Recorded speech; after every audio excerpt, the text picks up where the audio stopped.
de Combray, tout ce qui n'était pas le théâtre, le drame de mon coucher n'existait plus pour moi, quand, un jour d'hiver, comme je rentrais à la maison, ma mère, voyant que j'avais froid, me proposa de me faire prendre, contre mon habitude, un peu de thé. Je refusai d'abord et, je ne sais pourquoi, me ravisai. Alors voilà chercher un de ces gâteaux pour Zédodu appelés Petite Madeleine, qui semble avoir été moulé dans la valve rainurée d'une coquille de Saint-Jacques.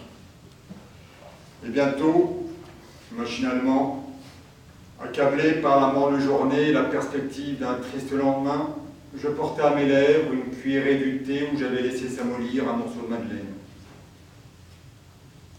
Mais, au moment même où la gorgée mêlée de miettes de gâteau toucha mon palais, je tressaillis, attentif à ce qui se passait d'extraordinaire en moi. Un plaisir délicieux m'avait envahi, isolé, sans la notion de sa cause. Il m'avait aussitôt rendu les vicissitudes de la vie indifférentes, ses désastres inoffensifs, sa brièveté illusoire, de la même façon qu'opère l'amour, en me remplissant d'une essence précieuse. Ou plutôt, cette essence n'était pas en moi, elle était moi. J'avais cessé de me sentir médiocre, contingent, mortel. D'où avait pu me venir cette puissante joie? Je sentais qu'elle était liée au goût du thé et du gâteau, mais qu'elle le dépassait infiniment, ne devait pas être de même nature. D'où venait-elle? Que signifiait-elle? Où l'appréhender? Je bois une seconde gorgée où je ne trouve rien de plus que dans la première, une troisième qui m'apporte un peu moins que la seconde. Il est temps que je m'arrête, la vertu du breuvage semble diminuer. Il est clair que la vérité que je cherche n'est pas en lui, mais en moi. Il y a éveillé, mais ne la connaît pas, et ne peut que répéter indéfiniment, avec de moins en moins de force, ce même témoignage que je ne sais pas interpréter et que je veux au moins pouvoir lui redemander et retrouver intact à ma disposition tout à l'heure pour un éclaircissement décisif. Je pose la tasse et me tourne vers mon esprit. C'est à lui de trouver la vérité. Mais comment? Grave incertitude, toutes les fois que l'esprit se sent dépassé par lui-même, quand lui, le chercheur, et tout ensemble le pays obscur où il doit chercher et où tout son bagage ne lui sera de rien. Chercher, pas seulement, créer. Il est en face de quelque chose qui n'est pas encore et que seul il peut réaliser et faire entrer dans sa lumière. Et je recommence à me demander quel pouvait être cet état inconnu qui n'apportait aucune preuve logique, mais l'évidence de sa félicité, de sa réalité, devant laquelle les autres s'évanouissaient. Je veux essayer de le faire réapparaître. Je rétrograde par la pensée au moment où je pris la première cuillerée de thé. Je retrouve le même état, sans une clarté nouvelle. Je demande à mon esprit un effort de plus, de ramener encore une fois la sensation qui s'enfuit, et pour que rien ne brise l'élan dont il va tâcher de la ressaisir, j'écarte tout obstacle, toute idée étrangère. J'abrite mes oreilles et mon attention contre les bruits de la chambre voisine. Mais, sentant mon esprit qui se fatigue sans réussir, je le force au contraire à prendre cette distraction que je lui refusais, à penser à autre chose, à se refaire avant une tentative suprême. Puis, une deuxième fois, je fais le vide devant lui. Je remets en face de lui la saveur, encore récente, de cette première gorgée, et je sens tressaillir en moi quelque chose qui se déplace, voudrait s'élever, quelque chose qu'on aurait désancré à une grande profondeur. Je ne sais ce que c'est, mais cela monte lentement. J'éprouve la résistance et j'entends la rumeur des distances traversées. Certes, ce qui palpite ainsi au fond de moi, ce doit être l'image, le souvenir visuel qui, lié à cette saveur, tente de la suivre jusqu'à moi. Mais il se débat trop loin, trop confusément. À peine si je perçois le reflet neutre se confond le tourbillon des couleurs remuées.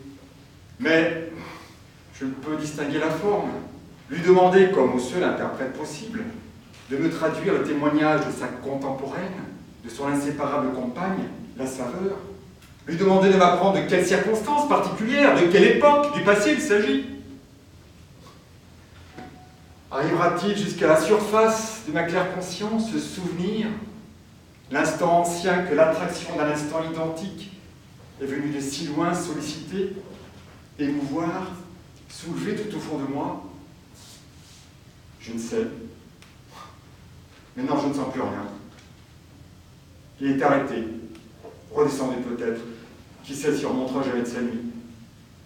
10 fois, il me faut recommencer, me pencher vers lui.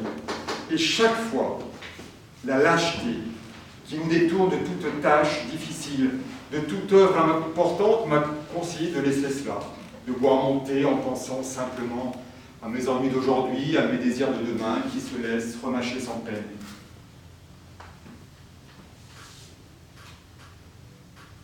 Et tout d'un coup, le souvenir m'est apparu. Ce goût, c'était celui du petit morceau de madeleine que le dimanche matin encombrait, parce que ce jour-là, je ne sortais pas avant l'heure de la messe. Quand j'allais lui dire bonjour dans sa chambre, ma tante Léonie m'offrait, après l'avoir trempé dans son infusion de thé ou de tilleul. La vue de la petite madeleine ne m'avait rien rappelé avant que je m'y eusse goûté. Peut-être parce qu'en ayant souvent aperçu depuis, sans en manger, sur les tablettes des pâtissiers, leur image avait quitté ces jours de Combray pour se lier à d'autres plus récents. Peut-être parce que de ces souvenirs abandonnés si longtemps hors de la mémoire, rien ne survivait, tout s'était désagrégé. Les formes et celles du petit coquillage de pâtisserie, si grassement sensuel sous son plissage sévère et dévot, s'étaient abolies ou ensommeillées, avaient perdu la force d'expansion qui leur eût permis de rejoindre la conscience. Mais, quand d'un passé ancien, rien ne subsiste, après la mort des êtres, la destruction des choses, seule, plus frêle et plus vivace, plus immatérielle, plus persévérante, plus fidèle, l'odeur et la saveur restent encore longtemps, comme des âmes, à se rappeler, à attendre, à espérer, sur la ruine de tout le reste, à porter sans fléchir, sur leurs gouttelettes presque impalpables, l'édifice immense du souvenir. Et dès que j'ai reconnu le goût du morceau de madeleine trempé dans le tilleul que me donnait ma tante, quoique je ne susse pas encore et dû se remettre bien plus tard de découvrir pourquoi ce souvenir me rendait si heureux, aussitôt la vieille maison grise sur la rue où était sa chambre vint, comme un décor de théâtre, s'appliquer au petit pavillon qu'on avait construit pour mes parents sur ses derrières, ce pan tronqué que seul j'avais revu jusque-là, et avec la maison, la ville, depuis le matin jusqu'au soir et par tous les temps, la place où on m'envoyait avant déjeuner, les rues où j'allais faire les courses, les chemins qu'on prenait si le temps était beau. Et comme dans ce jeu où les Japonais s'amusent à tremper dans un bol de porcelaine rempli d'eau de petits morceaux de papier, jusque-là indistincts, qui sont plongés, s'étirent, se contournent, se colorent, se différencient, deviennent des fleurs, des maisons, des personnages consistants et reconnaissables. De même, maintenant, toutes les fleurs de notre jardin, et celles du parc de M. Swann, et les nymphéas de la Vivonne, et les bonnes gens du village et leurs petits logis, et l'église, et tout Combray et ses environs, tout cela qui prend forme et solidité, est sorti, ville et jardin, de ma tasse de thé.